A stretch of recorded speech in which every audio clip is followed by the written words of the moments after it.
I trust you are having an amazing day. Please, at the end of this video, I would like you to share, subscribe, comment on the video so that YouTube can recommend the video to other people. So we are here to deal with common problems involving molarity of solutions in chemistry. So we are going to deal extensively with these challenges. So let's see an example. So we have calculated the molarity of 50 grams of sodium acetate.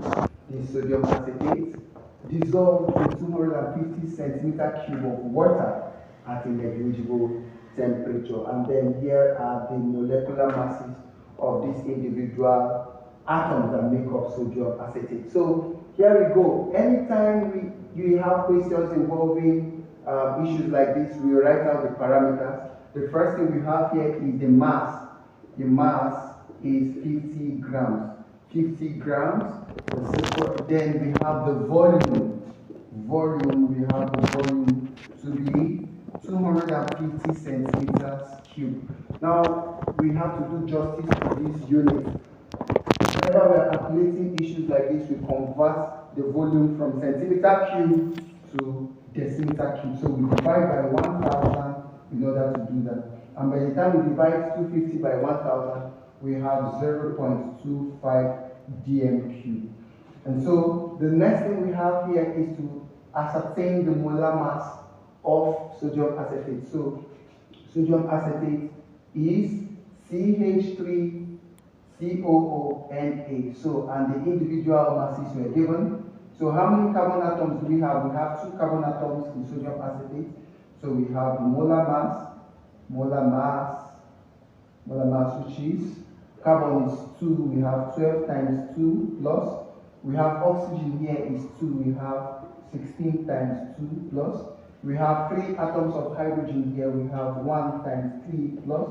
And then we have an atom of sodium, which is 23 plus 23. So by the time we multiply out and add this out, we have 82 grams per mole. 82 grams per mole. So what else do we have left?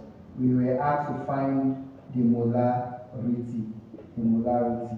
So the molarity is unknown. And what's the easiest formula?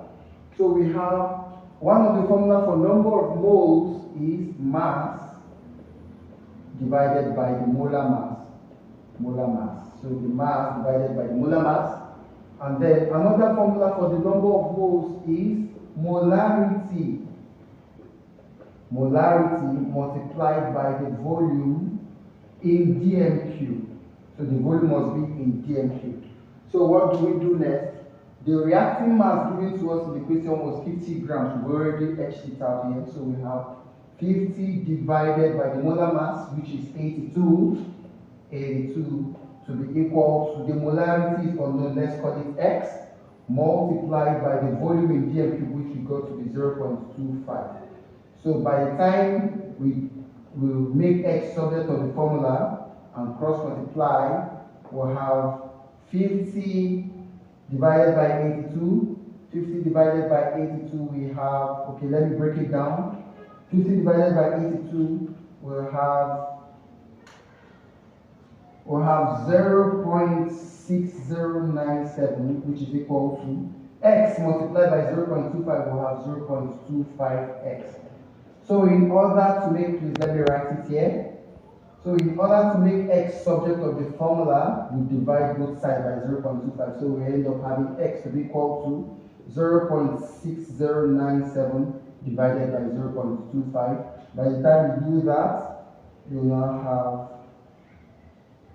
have that x is equal to 2.44 molar, or you can write it as 2.44 mole per dm cube. So this is actually the molarity of sodium acetate in this solution. So let's see other examples so that we can go. Stand up for the champions, stand up.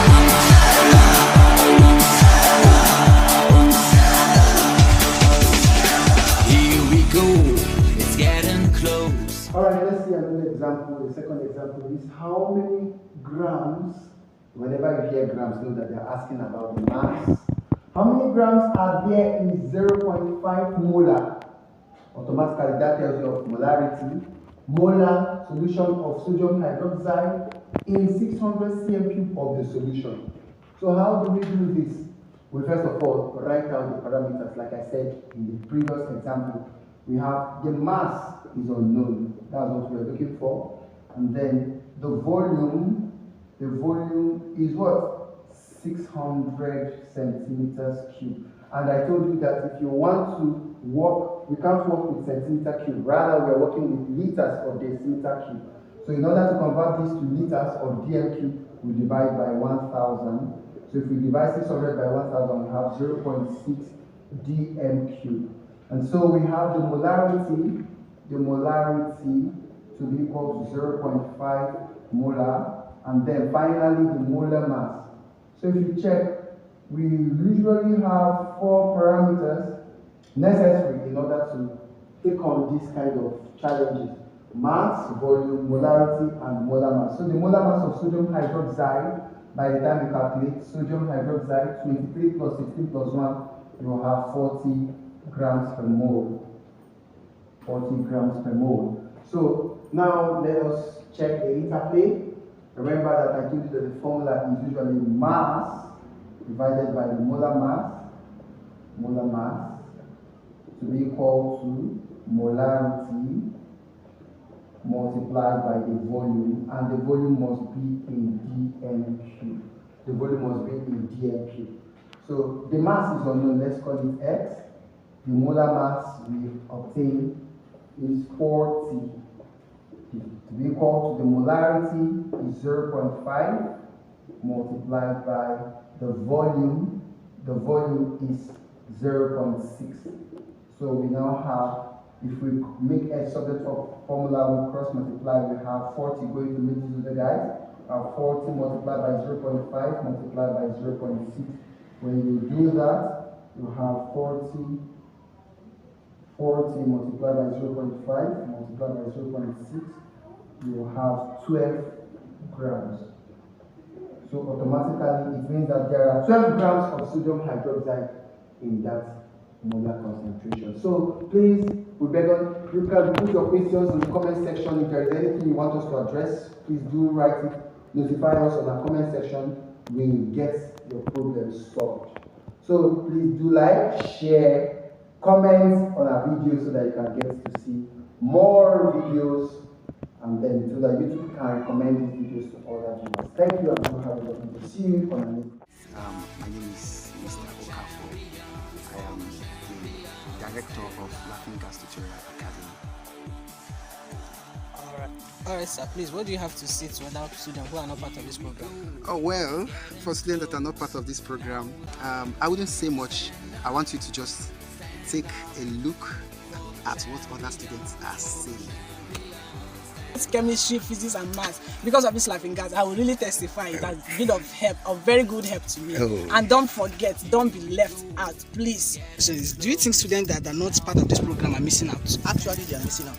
The door is open for every and any student of undergraduate. If they are missing out, then why do you think they are missing out? The reason why I said they are missing out here is that this particular platform deals with methodical teaching. After methodical teaching, it teaches secret mysteries beyond mysteries that will expose you to pass exam or any other thing that you will not pass it with sweat. It teaches mystical realities to pass exam and any other thing. So they are advised to come so that they can pass together with any other student.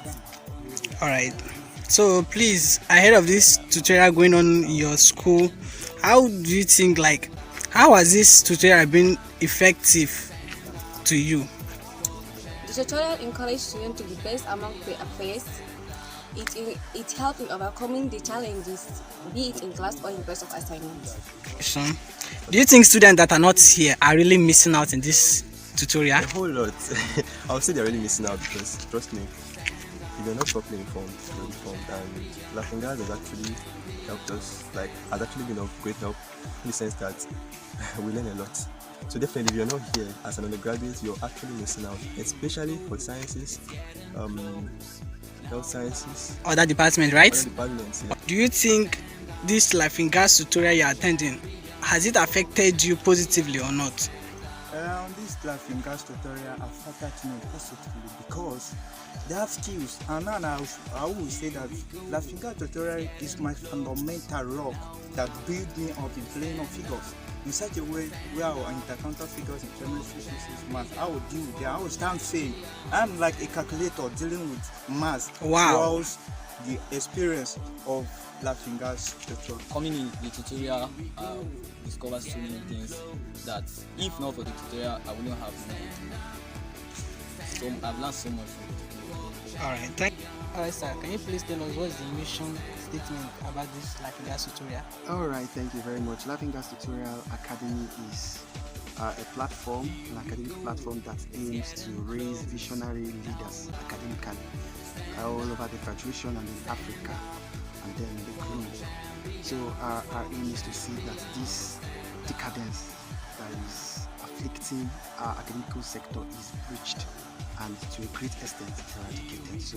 So we are trying to raise up leaders who are academic giants in the universities, starting with undergraduates, and very soon we'll move to graduate programs and then running an institute over the Federation.